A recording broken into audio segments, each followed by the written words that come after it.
ഈശോ മിശിഹായ്ക്ക് സ്തുതിയായിരിക്കട്ടെ. മരിയൻ സന്ദേശത്തിലേക്ക് ഏവർക്കും സ്വാഗതം.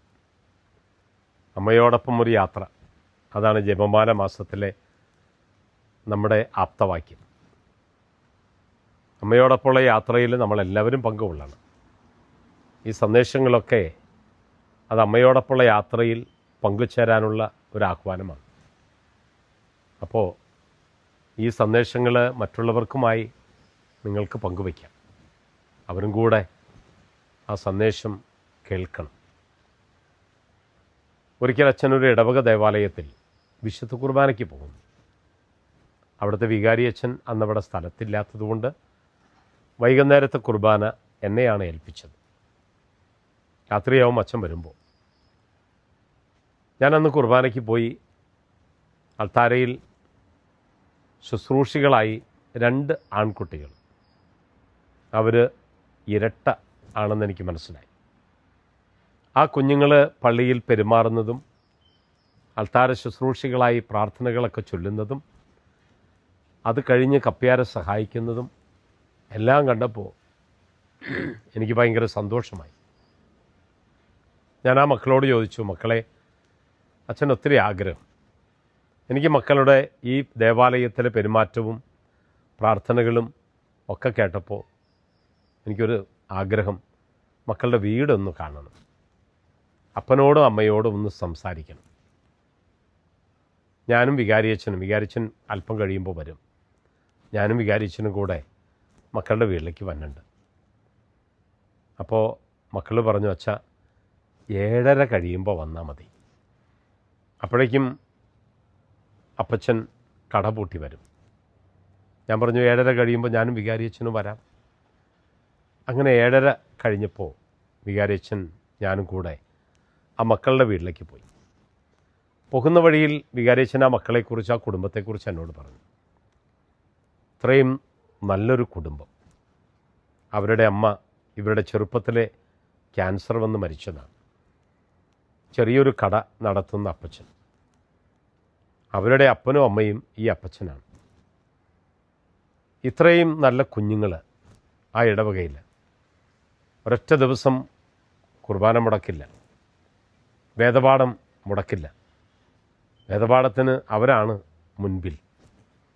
എല്ലാ വർഷവും ഏറ്റവും കൂടുതൽ മാർക്ക് വാങ്ങുന്നവരും ഏറ്റവും കൂടുതൽ അറ്റൻഡൻസിന് സമ്മാനം വാങ്ങുന്നതൊക്കെ ഈ മക്കളാണ്. ആ ഇടവകയിൽ എല്ലാവർക്കും ഈ കുഞ്ഞുമക്കളെ ഭയങ്കര ഇഷ്ടമാണ്. കാരണം അത്രയ്ക്കും നല്ല മക്കളാണ്. ഞങ്ങളവിടെ എത്തി. കട പൂട്ടി അപ്പച്ചൻ വന്നു. കുറേ നേരം ഞങ്ങളിരുന്ന് വിശേഷങ്ങൾ പറഞ്ഞു. അത് കഴിഞ്ഞപ്പോൾ ഈ അപ്പച്ചൻ ഞങ്ങളോട് പറഞ്ഞു, 2 അച്ഛന്മാർ ഞങ്ങളുടെ വീട്ടിലേക്ക് വന്നേക്കണതാണ്. അത് വലിയൊരു അനുഗ്രഹമാണ്. ഒരച്ഛനൊരു വീട്ടിലേക്ക് വരുമ്പോൾ ദൈവം വരുന്നതിന് തുല്യമാണ്. അപ്പോൾ 2 അച്ഛന്മാരാണ് ഇന്ന് ഞങ്ങളുടെ വീട്ടിലേക്ക് വന്നിരിക്കുന്നത്. അപ്പോൾ നമുക്ക് ഒരുമിച്ചിരുന്ന് കൊന്ത ചൊല്ലി പ്രാർത്ഥിക്കാം. അല്പം ധൃതി എനിക്കുണ്ടായിരുന്നെങ്കിലും ഞാനത് കാണിച്ചില്ല. ഞാൻ പറഞ്ഞു, നമുക്ക് പ്രാർത്ഥിക്കാം. അങ്ങനെ ആ മക്കളും അപ്പനും പ്രാർത്ഥനയ്ക്ക് നേതൃത്വം കൊടുത്തു. ഞങ്ങൾ 2 പേരും പ്രാർത്ഥനയിൽ പങ്കുകൊണ്ടു. ഏകദേശം 45 മിനിറ്റ് എടുത്തു ആ മക്കളുടെ പ്രാർത്ഥന. പ്രാർത്ഥന കഴിഞ്ഞ് മാതാവിൻ്റെ രൂപം അവിടെ വച്ചിട്ടുണ്ട്. ആ രൂപത്തിൻ്റെ മുമ്പിൽ ഈ അപ്പനും മക്കളും മുട്ടുകുത്തി നിന്നാണ് മുഴുവൻ സമയവും പ്രാർത്ഥിച്ചത്. ഞങ്ങളൊക്കെ ഇരുന്നു. അത്രയും സമയം ആ മക്കൾ മുട്ടുകുത്തി 5-ാമത്തെ രഹസ്യം കൈവിരിച്ചും 3-ാമത്തെ രഹസ്യം കൈ കോർത്ത് പിടിച്ചുമൊക്കെ ചൊല്ലുന്നത് കണ്ടപ്പോൾ ഭയങ്കര ഒരു സന്തോഷം തോന്നി. പ്രാർത്ഥന കഴിഞ്ഞ് രൂപത്തിൻ്റെ മുമ്പിൽ മുട്ടുകുത്തി നിൽക്കുന്ന ഈ അപ്പച്ചൻ 2 മക്കളെയും മാറോട് ചേർത്ത് പിടിച്ചിട്ട് നടത്തിയ മനോഹരമായൊരു പ്രാർത്ഥനയുണ്ട്. അതൊരു പുസ്തകത്തിലും എഴുതി വച്ചിട്ടുള്ള പ്രാർത്ഥനയല്ല. അത് അപ്പച്ചൻ്റെ മനസ്സിൽ നിന്ന് വന്നൊരു പ്രാർത്ഥനയാണ്. ആ പ്രാർത്ഥന ഇതായിരുന്നു: അമ്മയില്ലാത്ത എൻ്റെ പൊന്നോമനകൾക്ക് നീ എന്നും അമ്മയായിരിക്കണേ മാതാവേ. 1 അല്ല, 3 പ്രാവശ്യം. അമ്മയില്ലാത്ത എൻ്റെ പൊന്നോമനകൾക്ക് നീ എന്നും അമ്മയായിരിക്കണേ മാതാവേ. തീർച്ചയായിട്ടും ഈ പ്രാർത്ഥന ഇപ്പോഴും ഞാൻ പറയുമ്പോൾ എനിക്കൊരു ഭയങ്കര കുളിരാണ്.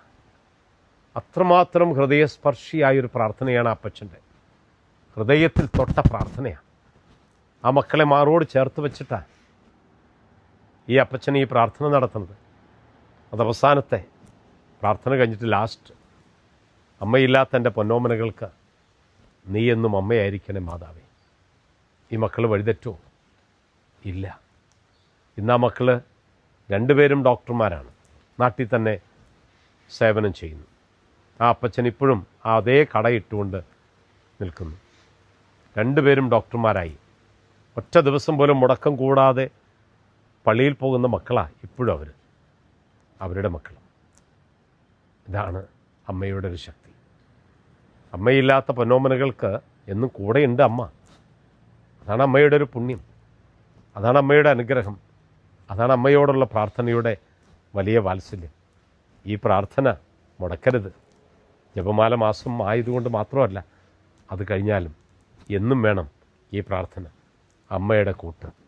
അമ്മ നമ്മെ എല്ലാവരെയും അനുഗ്രഹിക്കട്ടെ. ആമേൻ.